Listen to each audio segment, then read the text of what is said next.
ഫോമിലാക്കണം, dematerialise ചെയ്യണം. അതിന് pan card വേണം, ഡെപ്പോസിറ്ററി അക്കൗണ്ട് ഓപ്പൺ ചെയ്യണം, ബാങ്ക് അക്കൗണ്ട് വേണം. ഇത്രയും കാര്യങ്ങളായിട്ട് ഞങ്ങൾ ഓഫീസിലേക്ക് ഇതെല്ലാമായിട്ട് സമീപിച്ചാൽ, അല്ലെങ്കിൽ ഓഫീസിൽ ചെന്ന് കഴിഞ്ഞാൽ ഇതിനുള്ള സംവിധാനം മുഴുവൻ ചെയ്യും. ഞങ്ങൾക്കിപ്പോൾ ഓൺലൈനിൽ ഓഫീസുണ്ട്. അപ്പോൾ ഇനിയും ഫിസിക്കൽ ഫോമിൽ, അതായത് കടലാസ് രൂപത്തിൽ ഷെയർസ് ഉള്ളവർ ദയവ് ചെയ്ത് കഴിയുന്ന വേഗത്തിൽ അത് ഇലക്ട്രോണിക് ഫോമിലാക്കണം. കാരണം മാർക്കറ്റ് ഉയർന്നു വരാൻ സാധ്യതയുണ്ട്. ആ സമയത്ത് ഇലക്ട്രോണിക് രൂപത്തിലാണെങ്കിൽ മാത്രമേ നമുക്ക് വിൽക്കാൻ സാധിക്കുള്ളൂ.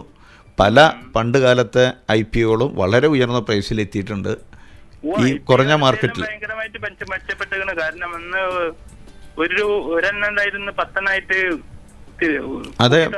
അതാ പറയുന്നത്. ഇപ്പോൾ സ്പ്ലിറ്റ് ചെയ്തിട്ടുള്ള പ്രൈസാണ് ഞാൻ ചോദിച്ചത്. താങ്കളിൽ നിന്ന് ആ ഉത്തരം കിട്ടാൻ വേണ്ടിയിട്ടായിരുന്നു ഞാൻ ചോദിച്ചത്.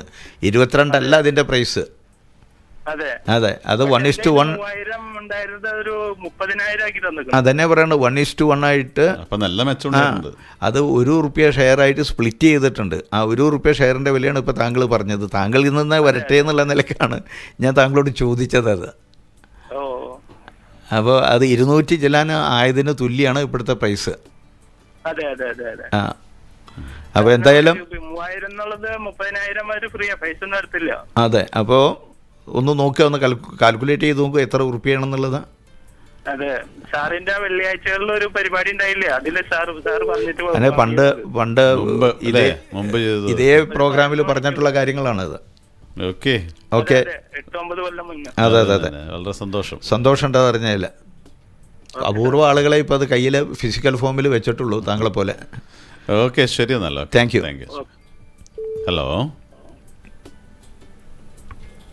Hello good morning Jeevitharekha. Hello good morning Jeevitharekha, കേൾക്കുന്നില്ലേ? കേൾക്കുന്നുണ്ട്. ഞാൻ ഖത്തറിൽ നിന്നാണ് വിളിക്കുന്നത്. പറഞ്ഞോളൂ. ആരാണിത്? സാറുമായിട്ട് സംസാരിക്കാൻ. ആര് പേര്? എന്റെ പേര് ജയകുമാർ. ഓക്കെ, പറയൂ മിസ്റ്റർ ജയകുമാർ. ഞാൻ സാറിന്റെ ഇതിപ്പോൾ ഈ റേഡിയോയുടെ പറയുന്ന നമ്പറിൽ വിളിച്ചു, കിട്ടുന്നില്ല. ഓഫീസിൽ ഞാൻ വിളിച്ചു. അപ്പൊ കുറഞ്ഞ തുകയ്ക്ക് ഇത് തുടങ്ങാനാണെങ്കിൽ പാൻ കാർഡ് വേണം. 4000 ഉറുപ്പികയോ അതിൽ താഴെ വെച്ചുകൊണ്ട് SIP തുടങ്ങുകയാണെങ്കിൽ പാൻ കാർഡ് ആവശ്യമില്ല. ഞാൻ സാറിന്റെ ഓഫീസിൽ വിളിച്ചപ്പോൾ അവർ പറഞ്ഞു പാൻ കാർഡ് നിങ്ങൾ ഉണ്ടാക്കിയിട്ട് ഇവിടെ വിളിക്കാൻ പറഞ്ഞു. അല്ല, അത് താങ്കൾ പറഞ്ഞ 4000-ൽ കുറവാണ് ചെയ്യുന്നതെന്ന്, 4000 കുറവാണെന്നോ പറഞ്ഞിട്ടുണ്ടാവില്ല. ഞാൻ പറഞ്ഞു. എന്തായാലും 4000-ൽ കുറവാണെങ്കിൽ ഏത് ഓഫീസിലാണ് വിളിച്ചത്? ഞാൻ 14 എന്ന് പറഞ്ഞ് തുടങ്ങുന്ന നമ്പറാണ്, ദുബായ്. ഓക്കെ, ആരുമായിട്ട് സംസാരിച്ചതെന്ന് പറയാമോ? ഓർക്കുന്നില്ല. എന്തായാലും ശരി, ഞാൻ താങ്കൾക്ക് കാര്യം പറയാം. എല്ലാവർക്കും വേണ്ടിയിട്ടാണ് പറയുന്നത്. 4000 ഉറുപ്പികയിൽ കുറവാണെങ്കിൽ പാൻ കാർഡിൻ്റെ ആവശ്യമില്ല. പാൻ കാർഡ് ഇല്ലാതെ തന്നെ തുടങ്ങാം. പാൻ കാർഡ് ഉണ്ടാവൽ നല്ലതാണ്. താങ്കൾ ആർക്ക് വേണമെങ്കിലും 4000 അതിൽ താഴെ വെച്ചുകൊണ്ട് തുടങ്ങുക. എന്നിട്ട് പാൻ കാർഡിനും അപ്ലൈ ചെയ്യുക. അപ്പോൾ പിന്നീട് കൂടുതൽ എമൗണ്ടിന് ചെയ്യണമെങ്കിൽ പാൻ കാർഡ് ആവശ്യമായിരിക്കും. അതുകൊണ്ട് പാൻ കാർഡ് തുടങ്ങണമെങ്കിൽ passport photo copy, photograph, latest statement, bank statement, അതിൽ നിങ്ങളുടെ ബാങ്ക് അക്കൗണ്ട് നമ്പറിനൊപ്പം നിങ്ങളുടെ ഇവിടുത്തെ അഡ്രസ്സ് ഉണ്ടായിരിക്കണം. അഡ്രസ് പ്രൂഫിന് വേണ്ടിയിട്ടാണ്. ഈ 3 കാര്യങ്ങളായിട്ട് സമീപിച്ചാൽ പാൻ കാർഡ് എടുക്കാൻ സാധിക്കും. ഹലോ, ഇത് ദുബായിന്ന് വിളിക്കാൻ സാർ. ജീവിതരേഖയാണ്. ആരാണ്? ഞാൻ ഈ ഷംസു സാർ പറഞ്ഞപ്പോ. പേര്? നിസാർ. പറയൂ മിസ്റ്റർ നിസാർ.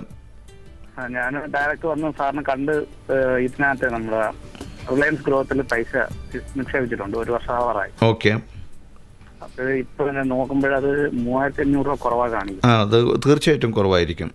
കാരണം ഇപ്പോൾ ഇൻഡെക്സ് കുറഞ്ഞതുകൊണ്ടും കഴിഞ്ഞ വർഷം ഈ സമയത്ത് ഇൻഡെക്സ് ഇതിനേക്കാൾ കൂടുതലായതുകൊണ്ടും കുറവുണ്ടായിരിക്കും. SIP ചെയ്യുമ്പോൾ ദീർഘകാലത്തേക്കാണ് SIP ചെയ്യുക എന്ന് നമ്മൾ മനസ്സിലാക്കണം. അതേസമയത്ത് ഏതെങ്കിലും താങ്കൾ നിങ്ങളുടെ ഓഫീസിലൊക്കെ വരുമ്പോൾ അവിടെ പലപ്പോഴും പല ആളുകളെയും കണ്ടുമുട്ടും. 5 വർഷം ആയിട്ടുള്ള SIP ഒക്കെ എങ്ങനെ പെർഫോം ചെയ്യുന്നു ചോദിച്ചാൽ അവരതിൻ്റെ ഒരു ചിത്രം തരും. ഇപ്പോൾ ഉദാഹരണമായിട്ട് ഈ പറഞ്ഞ SIP 10 വർഷം മുമ്പ് തുടങ്ങിയിട്ടുള്ള ആളുകൾ 1,20,000 ഉറുപ്പിക 10 വർഷമായിട്ട് ചെയ്തിട്ടുള്ള ആളുകൾക്ക് ഇപ്പോൾ കിട്ടിയിട്ടുള്ള റിട്ടേൺ 7 ഇരട്ടിയിൽ കൂടുതലാണ്. അതെ, പക്ഷേ ഇപ്പോൾ വെച്ച വാഴ ഇപ്പോൾ കുലക്കില്ല എന്ന് മലയാളത്തിൽ ചൊല്ലുള്ളത് പോലെ ഇത്തരം കാര്യങ്ങളിൽ നിന്ന് പെട്ടെന്ന് ഒരിക്കലും നേട്ടം ഉണ്ടാവില്ല. മാത്രമല്ല എല്ലാ SIP ചെയ്യുന്നവരോടും എനിക്ക് ഉപദേശിക്കാനുള്ളത്, നിങ്ങൾ എന്തെങ്കിലും SIP ചെയ്തത് തിരിച്ചെടുക്കുന്നുണ്ടെങ്കിൽ മാർക്കറ്റ് ഉയർന്ന സന്ദർഭത്തിൽ മാത്രമേ ചെയ്യാൻ പാടുള്ളൂ. മാർക്കറ്റ് കുറഞ്ഞ സമയത്ത് ചെയ്തു കഴിഞ്ഞാൽ യഥാർത്ഥത്തിൽ നഷ്ടം സംഭവിക്കും.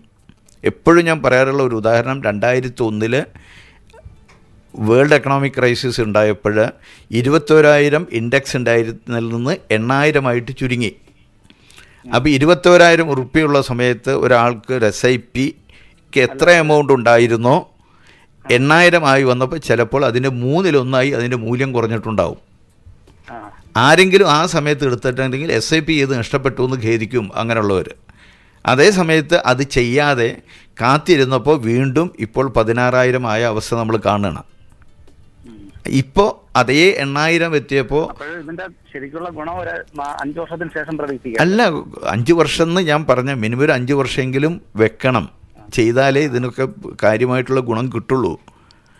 ഇനിയിപ്പോൾ മാർക്കറ്റ് അഥവാ ഇപ്പോൾ 21,000-23,000 വരുന്നു പറഞ്ഞില്ലേ, അങ്ങനെ വരുന്നു പറഞ്ഞാൽ ആ സമയത്ത് താങ്കൾ നോക്കിക്കഴിഞ്ഞാൽ ഇതിൽ വളരെയധികം ലാഭം ഉണ്ടാവും. അതെ. പക്ഷേ താങ്കൾ വേറൊരു കാര്യം നോക്കേണ്ടതുണ്ട്. ആദ്യം എത്രയാണോ ചെയ്തതെങ്കിൽ ആദ്യത്തെ മാസം ചെയ്തപ്പോൾ എത്ര യൂണിറ്റ് കിട്ടിയോ അതിനേക്കാൾ കൂടുതൽ യൂണിറ്റ് ആയിരിക്കും ഇപ്പോൾ ഇൻഡെക്സ് കുറഞ്ഞ സമയത്ത് ചെയ്യുമ്പോൾ കിട്ടുന്നത്. അത് താങ്കൾ മനസ്സിലാക്കുന്നുണ്ടായിരിക്കും. അപ്പം നമ്പർ ഓഫ് യൂണിറ്റ്സ് വർദ്ധിക്കുന്നുണ്ട്. ആ വർദ്ധിക്കുന്ന നമ്പർ ഓഫ് യൂണിറ്റ്സ് വെച്ചിട്ട് താങ്കൾ ആദ്യം ചെയ്ത അതേ ഇൻഡെക്സ് വെച്ചിട്ടുള്ള ആ സമയത്തുള്ള NAV വെച്ച് ഇപ്പം തന്നെ പെരുക്കി നോക്കിയാൽ താങ്കൾക്ക് ലാഭകരമാണ് അവസ്ഥ എന്നുള്ളത് ബോധ്യപ്പെടുകയും ചെയ്യും. പിന്നെ ഒരു സംശയം കൂടെ ചോദിച്ചോളൂ. ഈ പാൻ കാർഡ് കൊണ്ട് എന്താ ഉദ്ദേശിക്കുന്നത്? പാൻ കാർഡ് ഒരു ലോക്ക് തുറക്കാൻ കീ വേണമെന്ന് പറയുന്നത് പോലെ ഇൻവെസ്റ്റ്മെൻറ്റ് ചെയ്യാനുള്ള ഒരു നിബന്ധനയാണ് പാൻ കാർഡ്. ഇന്ത്യ ഗവൺമെൻറ്റിൻ്റെ നിബന്ധനയാണ്.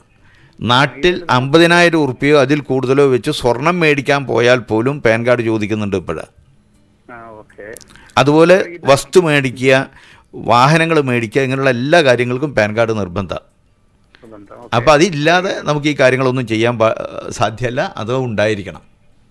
അല്ല, ഈ നമുക്ക് വരുമാനത്തിൽ നിന്ന് എന്തെങ്കിലും ഗവൺമെന്റിലേക്ക് പോയത് ഈ വരുമാനത്തിന് അതിന് മാത്രം വരുമാനം ഉണ്ടെങ്കിൽ ടാക്സ് കൊടുത്തേ തീരൂ.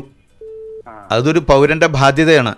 1,80,000-ൽ കൂടുതൽ താങ്കൾക്ക് ഇന്ത്യയിൽ വരുമാനമുണ്ടെങ്കിൽ 1,80,000 ഉറുപ്പ്യ കഴിച്ച് മുകളിലേക്ക് വരുന്ന സംഖ്യയുണ്ടല്ലോ, അതിനാണ് ടാക്സ് കൊടുക്കേണ്ടത്. അങ്ങനെ ടാക്സ് കൊടുക്കാനുള്ള ഇൻകം ഉണ്ടെങ്കിൽ ടാക്സ് കൊടുത്തേ തീരൂ. അഭിമാനത്തോടു കൂടി കൊടുക്കുക. ഇപ്പം നമ്മളൊക്കെ അങ്ങനെ കൊടുക്കുന്ന ആളുകളാണ്, അതുകൊണ്ടാണ് പറയുന്നത്. അല്ല, അത് നമുക്ക് നമ്മുടെ വരുമാനത്തിൽ ഒതുങ്ങുമ്പോൾ ചിലപ്പോൾ അത് കൊടുക്കേണ്ടി വരില്ല.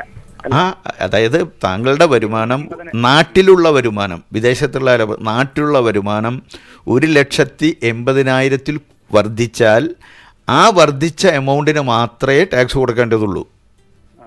ആദ്യം 10%, പിന്നെ എത്ര സ്ലാബ് കഴിഞ്ഞാൽ 20%, പിന്നീട് അതിനേക്കാൾ കൂടുതൽ വന്നാൽ 30%. അങ്ങനെ വരുന്നുള്ളൂ. അതുകൊണ്ട് ഈ പാൻ കാർഡ് എടുത്തുകൊണ്ട് ടാക്സ് കൊടുക്കണമെന്ന് ഭയപ്പെടുകയൊന്നും വേണ്ട. Thank you Nisar. Hello hello hello, good morning Jeevitharekha. Good morning sir. ഇതാരാണ്? ഇത് ഹരിയാണ്, ദോഹ ഖത്തറിന്ന്. പറയൂ ഹരി. സാറിനോട് ഒരു ഡൗട്ട് ചോദിക്കുന്നുണ്ടായിരുന്നു. ഹരി പറഞ്ഞോളൂ. ഹരി മുമ്പ് വിളിച്ചിട്ടുള്ള ആളാണോ? അതെ അതെ, അത് സംസാരിച്ചിട്ടുണ്ട് എന്ന് എനിക്ക് തോന്നി ശബ്ദം കേട്ടപ്പോഴേ.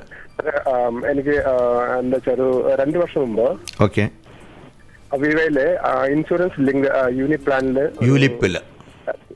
അതെ യൂണിപ്പില് ഒരു 3 lakhs ഡെപ്പോസിറ്റ് ചെയ്തിരുന്നു. വൺ ടൈം ആണോ? വൺ ടൈം ചെയ്തിട്ടില്ല. ശരിക്കും പറഞ്ഞാൽ ഡിസ്കണ്ടിന്യൂഡ് ആയി ഇപ്പം plan. Due to some financial problems, we couldn't go forward. അപ്പോൾ അവരുടെ പ്ലാൻ വെച്ചപ്പോൾ നമ്മൾ കണ്ടിന്യൂസ് 3 years ഡെപ്പോസിറ്റ് ചെയ്തില്ലെങ്കിൽ ഫസ്റ്റ് പേയ്മെന്റ് ലാപ്സേഷൻ ആവും എന്നാണ് പറയുന്നത്. Okay, is that correct? അത് താങ്കൾ സൈൻ ചെയ്ത പേപ്പർ വായിച്ചു നോക്കിയാൽ അതിൽ വളരെ വ്യക്തമായിട്ട് അതൊക്കെ പറഞ്ഞിട്ട് കാണും. താങ്കൾ ആപ്ലിക്കേഷൻ സൈൻ ചെയ്തതിൻ്റെ ഒരു കോപ്പി താങ്കൾക്ക് അതിൻ്റെ ഡോക്യുമെൻ്റ് കിട്ടുമ്പോൾ അതിൽ ഉണ്ടായിരിക്കും ഇല്ലേ? കിട്ടിയിട്ടില്ലേ?